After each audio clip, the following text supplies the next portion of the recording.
Okay. So, kamusta po mga Streetwise? Ako po si Takero Miyamoto at welcome po sa aking munting channel. So, mga kababayan, ito po yung isa sa pinakamalaking update na nangyari po ngayong araw. Tungkol nga po dito sa rekomendasyon ng ICI. So, ngayon, malinaw na po ngayon kung ano po yung mangyayari. So, mag-iimbestiga po yung ICI and then magre-recommend sila para mag-file po ng kaso sa Ombudsman kay Secretary Boy Rimulya. So ngayon, ang mga nakaswan po ngayong araw, no, si Saldico, si Villanueva, at saka si Estrada. Oo. So, basahin muna natin yung report from Rappler, no? Tingnan natin to. So, sabi dito, no one will spared this fight against corruption, says ICI Chairperson Andres Reyes. Ito si Andres Reyes, no? Matapang talaga si Andres Reyes, no? Isipin mo, kinalaban ni Andres Reyes ngayon, ito mga mapepera dahil sa nakaw. Siyempre, binanakaw, madaming pera yan, di ba? At saka mga makakapangyarihan po ng mga politiko ngayon. Iritaradong judge lang naman yan, di ba? So, yan medyo ingat-ingat lang po sa'yo, Sir Andres Reyes, kasi sa ngayon, you're doing a great job talaga, no? So, maraming salamat na na-compromise mo yung kaligtasan mo para nga po ipaglaban natin kung ano yung tama. So, sabi niya dito, basahin natin yung report from Rappler, no? The Independent Commission for Infrastructure on Wednesday, so ngayong araw nga ito, no? October 29, recommended the filing of criminal and administrative complaints against Senators Joel Villanueva, Jinggoy Estrada, at saka yung napakawalang yung Saldico, and 3 others. So, sinong 3 others? So, included in the ICI recommendation to the Office of the Ombudsman were Commission on Audit Commissioner Mario Lipana. Kasama si Lipana. O former Caloocan 2nd District Representative Mari Mitzi Kahayon Uy. At saka si Roberto Bernardo, yung Yusek. Yung nagturo din po kay Joel at saka kay Jinggoy. Tama ba? Parang tama ata. Oo. So, malupit itong mga kababayan. No? Actually, itong Mario Lipana, mga ka-Streetwise, no? Ito yung sa COA. Na dapat siya po yung nag-audit, pero ang nangyari, nakisali po sa flood control project. At ang malupit pa dito, appointed po siya ni Digong. Basta talaga appointed ni Digong, no? Walang iya talaga. So, ganyan. So, ito, merong report dito, no? Merong interview dito si Andres Reyes. Okay. Paano natin to? Panoorin natin to. Okay. The filing of criminal and administrative charges against the following persons. 1, former Undersecretary Roberto Bernardo. Number 2, Senator Joel Jose Villanueva. Number 3, Senator Jose Jinggoy Estrada. Jinggoy! Jinggoy, nakakaya itong ginagawa mo na to. Walang yaka. Hindi ka na natuto. Well, malupit si Jinggoy kasi lagi niya nalulusutan yung mga kaso niya. Well, totoo naman, yung sa plunder case niya nga po dun kay nung panahon ni Erap, yung sa Weteng, lusot siya doon. Yung sa PIDAP, lusot din po siya doon. May naiwan pa atang ilang kaso pero lusot din siya doon. Ngayon ito na naman. Yung sinasabi ko nga mga kababayan, no, dapat po kasi pag tayo po nakulong na po tayo, dapat natututo po tayo. Tandaan po natin na yung punishment po sa Pilipinas ng pagkakakulong, hindi po ito punishment totally. Rehabilitation po ito. So ano ba, hindi pa rin ba na-rehabilitate itong si Jinggoy? Ilang taon na itong nakulong? Tapos yung nakukulong ka na naman. Walang piyansa po ito mga kababayan. Kapag itong kaso po na to, recommended from ICI, inakyat sa Ombudsman, actually dito pa lang makikita na po natin na merong probable cause na to. Dito pa lang. Kasi hindi po magre-recommend yung ICI na walang probable cause. So malaki po yung chance na magpuproceed po ito. Tandaan natin si Boy Rimulya pa naman yung natin, Ombudsman natin. Mukhang nyari sila dito. Tama nga man Presi TV na walang kadala-dala si Jinggoy. Pangalan mo na naman nandito. Pagkatapos kapag ikaw tinatawag ka magnanakaw ng basher mo, pinapakulong mo. Di ba meron pinakulong na vlogger yan? Si Janelso? well, libel naman talaga ginawa nun. Pero, by the way, kung ganyan, no, kung ganyan naman yung ginagawa mo, milyong piso, di ba? Deserve mo talaga mabash. Walang yan to, no? Sige, tingnan natin. Grabe to, na 3 beses. Strike 3 ka na! Strike 3 ka na, Jinggoy! Oh. Jose Jinggoy Estrada Ejercito Jr. Number 4, former Congressman Elizalde Saldico. Number 5, COA Commissioner Mario Lipana. Number 6, former Congresswoman Mary Mitch Kahayon Uy. These persons have possibly committed these following violations. Anong violation? Direct or indirect bribery and corruption of public officials. Puta, may bribery pa. Puta, may panunuhol pang kaso. Under Articles 210, 211, and 212 of the Revised Penal Code. Corruption of public officers under Section 3B and 3E of the Public Act 3019. Plunder. O yan, plunder. Swak sa banga, non-bailable. Plunder. O ngayon mga kababayan, kanina kasi, nung nabalitaan ko to, well, masaya ako kasi at least nakita na po natin na kahit po na mabagal po yung ICI. Actually, hindi naman ako nababagalan. Nababagalan ba kayo? Sa akin hindi, kasi ako po, naintindihan ko po yung due process. Diba? Tandaan nyo ang presidente ng Pilipinas po, siya po yung pinakamakapangyarihan apparently sa Pilipinas. Siya yung taong pinakamakapangyarihan po ngayon. Kung tutusin, kaya niyang brasuhin yan eh. Kaya niyang madaliin yan eh. Yun nga lang ang nangyari po dito, dinaan niya po sa due process. So, mas lalo po tayong madadagdagan yung credibility ng ICI kasi nga po, dumaan sa due process. Well, ewan ko lang pero ako hindi ako nababagalan. Yung nababagalan lang naman dito yung mga yung mga hindi alam yung ibig sabihin ng due process. Siyempre, una sa lahat mga kababayan, mabigat na trabaho po ito. Hindi naman yung basta-basta na chismosa, na pag tinuro mo, kakasuhan ka na, hindi po ganun yun. Una, kailangan mo na mapatunayan na mayroong crime talaga nangyari. Paano malalaman na may crime na nangyari? Meron bang ghost project? Sigurado bang meron? Siyempre, pupuntahan nila yan. Iimbestigahan nila yan. Ano yan, magic? 1 linggo, tapos na. Pagkatapos niyan, titingnan ngayon dito, kung saan galing yung pondo, sino nagbigay ng pondo, sino nag-execute ng proyekto, sino nagbayad ng proyekto. Ano yun, magic ulit? Ang gusto nyo, magic ulit? Ako naintindihan ko eh. Naintindihan ko na hindi po ganun kadali yung ginagawa ng ICI ngayon. Ilan lang ba sila? 3, 4. Ginulupan ni Magalong ng 2 linggo. Alam niyo ginawa ni Magalong dito? Ginulo niya po yung ICI mismo. So ngayon, kung wala yung pangalan dyan ni Martin Romualdez, baka kayo may alam kayo. Dyan sa mga bobong mga DDS dyan, bakit wala si Martin Romualdez? O kayo, baka may ebidensya kayong alam. Baka mas marunong pa kayo sa ICI. Ako mga kababayan, hindi ko naman sinasabi na malinis si Martin. Hindi ko sinasabi. Ang point natin dito, walang ebidensya. Pag may ebidensya, maniniwala tayo. Sino ba yung ebidensya pinapakita nila ng mga Duterte ally kay Martin? Ano yung ebidensya nila? Si Gutesa na nawawala. Si Diskaya na nagpalit na ng statement. Maniniwala kayo kay Cheese? Maniniwala kayo kay Magalong? Ebidensya. Pag may ebidensya, maniniwala tayo. O kayo, baka yung mga DDS dyan, baka may ebidensya kayo laban kay Martin.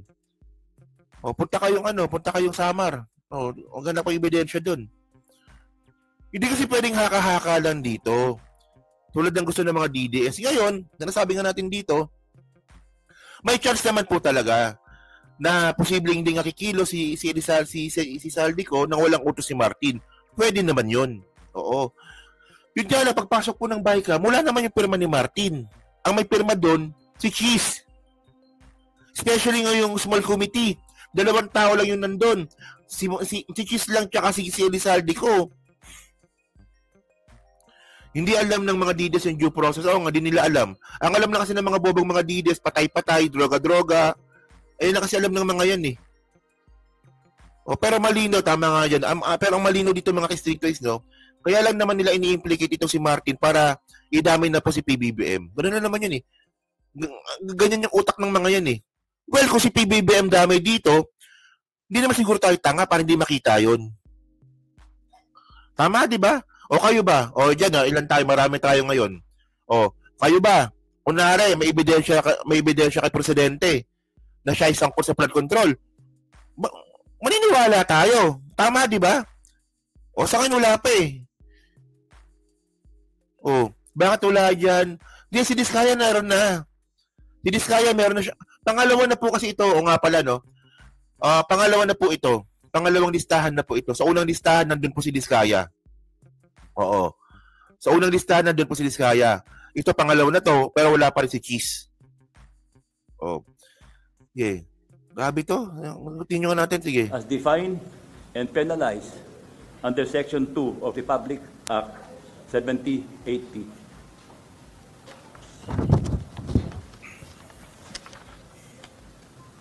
Based on the testimonies and narrations of the witnesses, the scheme starts from the proponent, who is either a member of the Senate or of the House of Representatives. O, so tama yung investigasyon ni Ping Lacson. O kung ano yung investigasyon ni Ping Lacson, ayun din po yung investigasyon ng ICI. So nasimula talaga lahat sa proponent. Yung pagnanakaw po dyan sa... Kita nyo ha? O. Ito po yung resulta ng due process.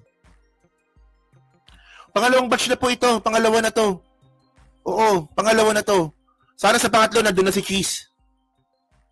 Oh, so ngayon magsisimula yung huwag natin patulan. Basta sabi nga po ni Reyes, magsimula ang lahat sa proponent. So ang proponent ng kababayan, senador, congressman. Okay. Member of the Senate or of the House of Representatives. Tama. Will inform Engineer Alcantara that he or she has a budget allocated for infrastructure projects. Additionally, the scheme shall always involve flood control projects because the kickback is 25 to 30% and is higher than the kickback from other projects which is only at 10%. Okay. Parehas talaga ng investigasyon kay Lacson. So kung magnanakaw pala sila sa ibang proyekto, 10% lang. Kaya pala flood control project yung napili nilang gawing scheme ng pagnanakaw kasi nga po 25 to 30% nga po yung makukubra ng proponent. Isipin niyo sa 100 million may 30 million si congressman.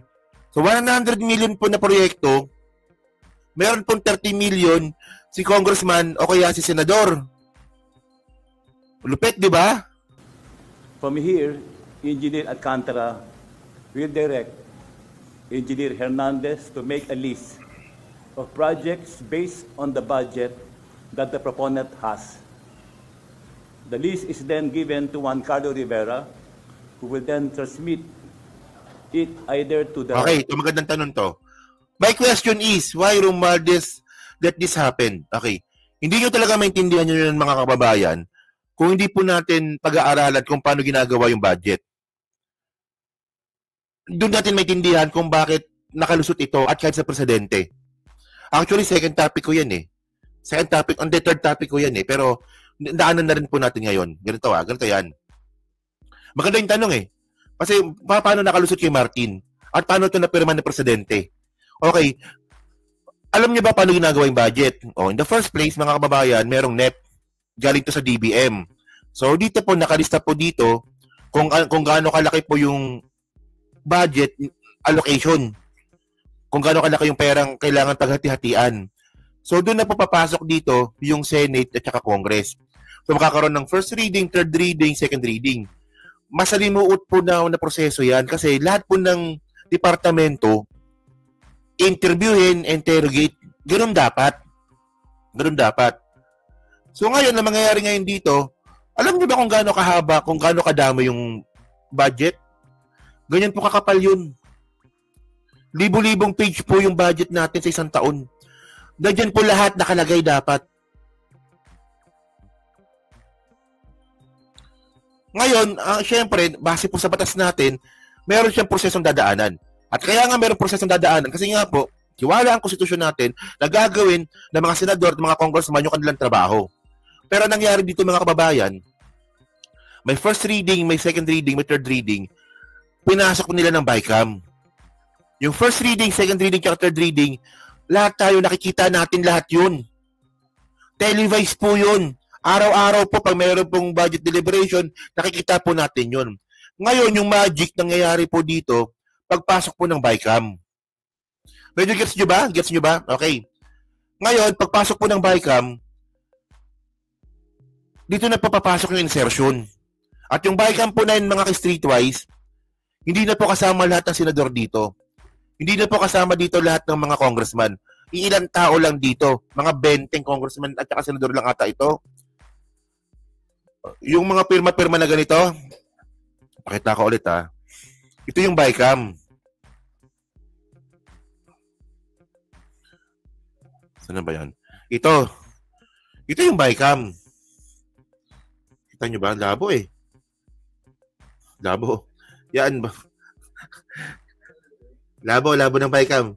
Yan, ito. Yan ang BICAM. Yan.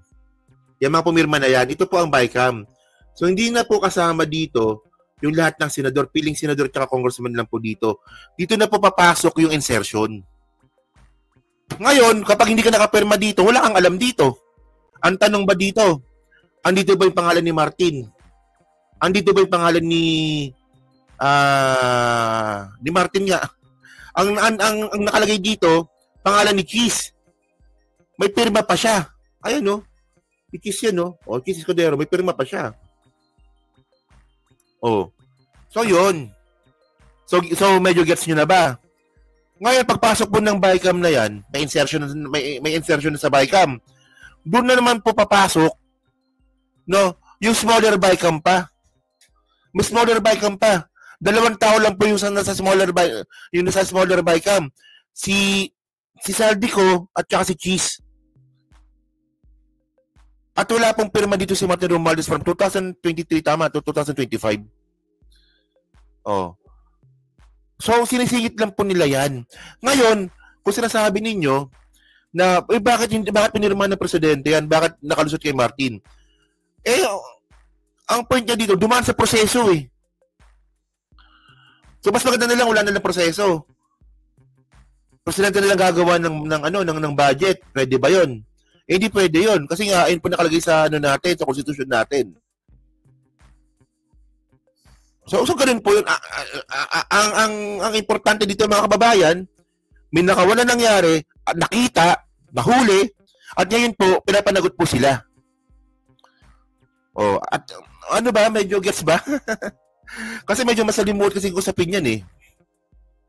Oh, i-continue sige. Regional office in Bulacan or to the proponent itself. If the list... Yan. Why is the there's a opportunity? Ayan. Okay. So ngayon, ito yan. At least natututo tayo. Kasi pa nagtatanong, ibig sabihin, nagigets nyo. O sabi ni Ma'am Brenda Barton, why in the hell there's still opportunity to magnanakaw? Okay, ngayon. Kaya nga po ngayon, merong investigasyon ngayon sa Blue Ribbon Committee. Okay. Ngayon, yung yung investigasyon po ng Senado, Blue Ribbon Committee po ni Ping Lacson, doon sila gagawa ng batas para hindi na po maulit ito. Ganun dapat. Itong sa ICI, mga kababayan, iba po ito. Yung sa ICI, ito po, for accountability po ito. Sa ICI po, dito po pinapanagot ito mga magnanakaw na to. Ngayon, bakit nagkakaroon ng pagnanakaw? Kasi nga po, may problema sa sistema.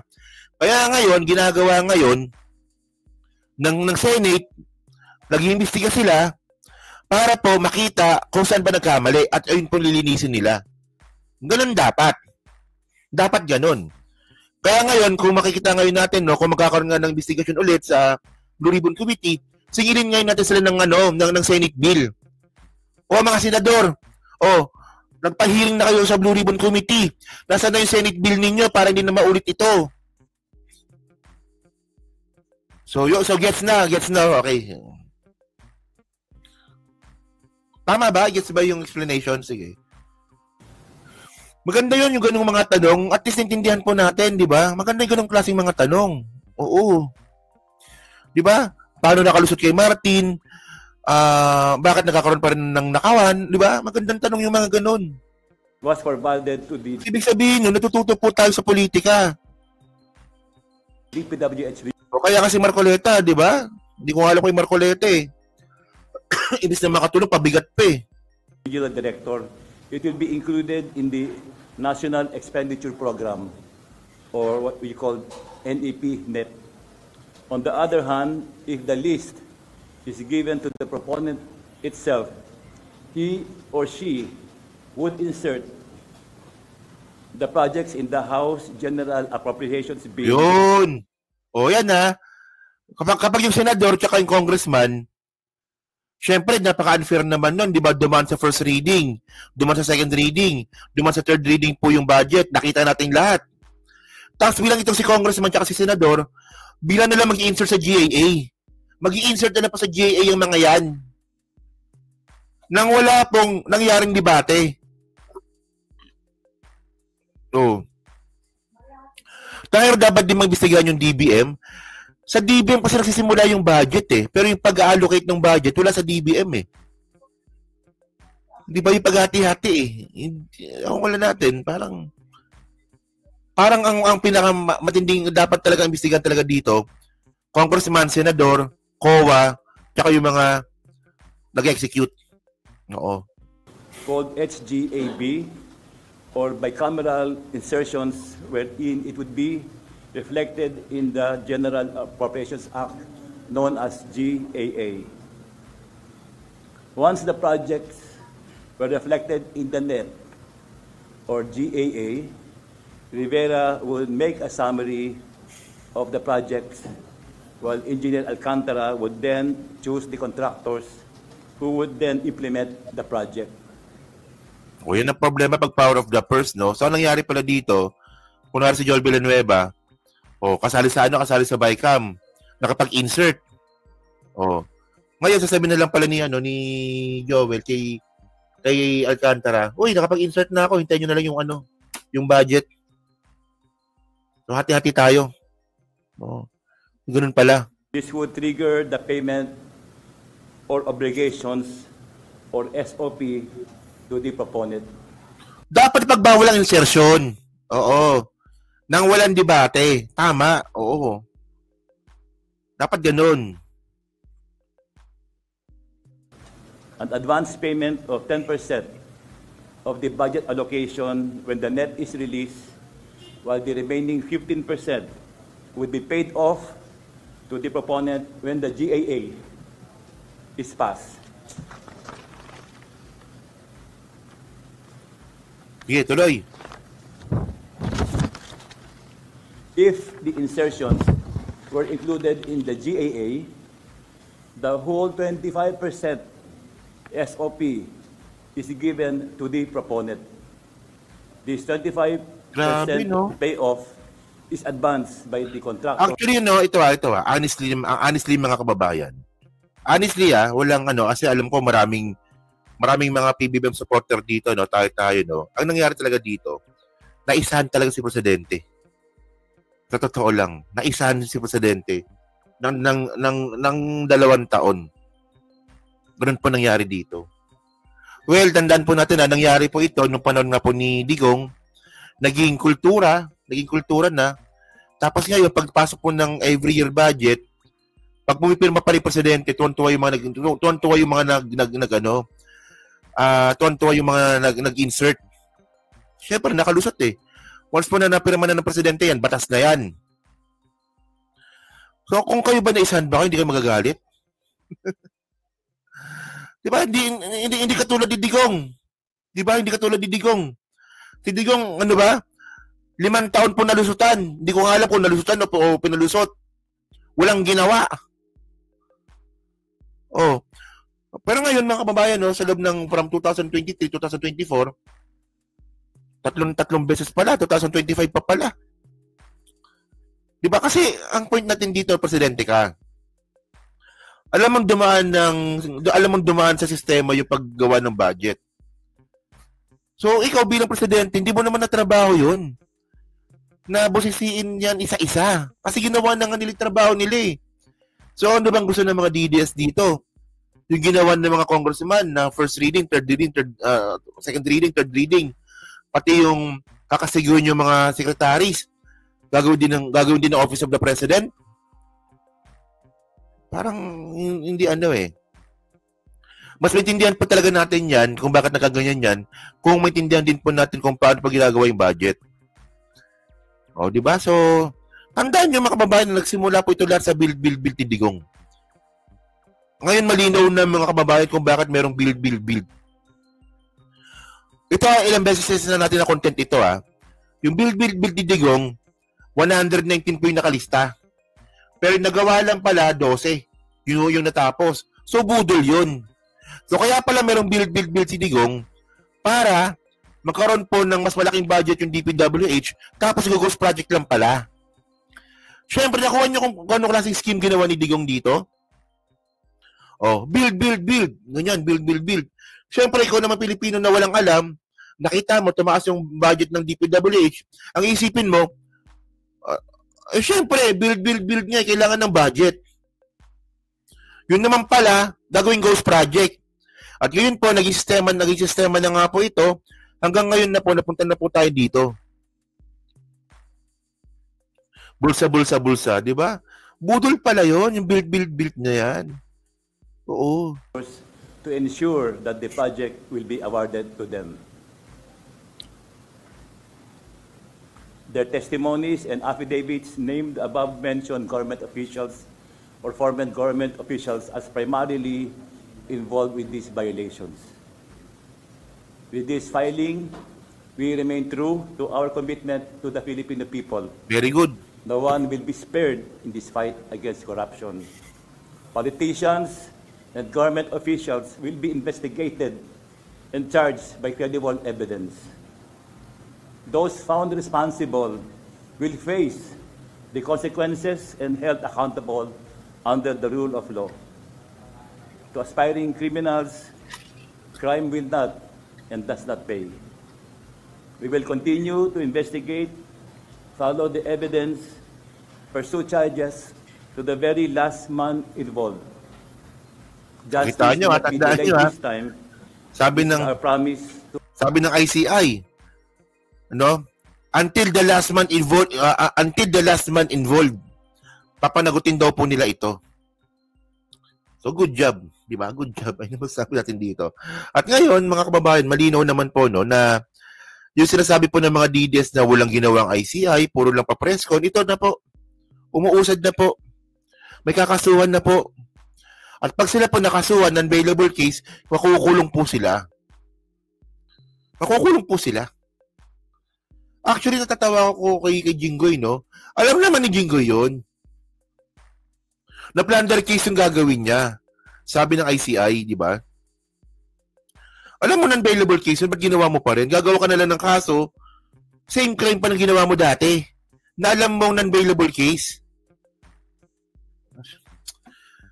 So, ayun ko dito, so ngayon mga kababayan, so alam naman po natin, na dyan nga po, sa nangyari po na yan, syempre, hindi po naging masaya itong mga bobong mga DDS kasi ang unang tanong nila, bakit wala daw po si Martin Romualdez?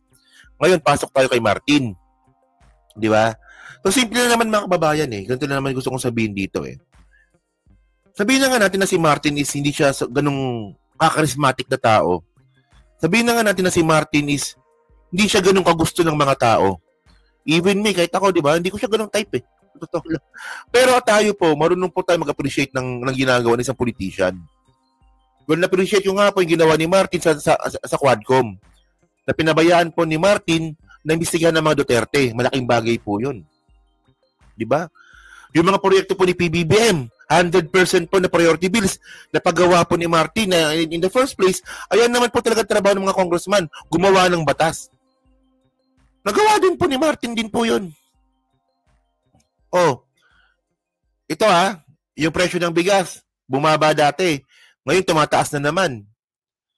O, tandaan natin isa sa mga dahilan kung ba't bumaba yung presyo ng bigas, kasi nga po, na-content ko yan. Kinausap ni Martin Romualdez yung mga kartel. Yung nga lang hindi pinahuli, pero kinausap niya. At least kinausap, di ba? No, tapos, ni-raid pa yung mga bodega. Alam niyo yan. Di ba? Kung updated po kayo, alam niyo yan, ginawa niya yan. Di ba? Ayun, na-appreciate ko talaga yun. Kaya sa akin, napaka-unfair na ituturo si Martin ng walang ebidensya. Sabi ko nga, kung may ebidensya, pakita nyo na Parang si Magalong, ito, hayop to Pero yan si Magalong. Hanggang ngayon, alam nyo, ang hindi ko makuha kay Magalong, bistado na nga po siyang DDS, bistado na nga po siya na nanggugulo dyan sa ICI, ang ingay-ingay pa rin.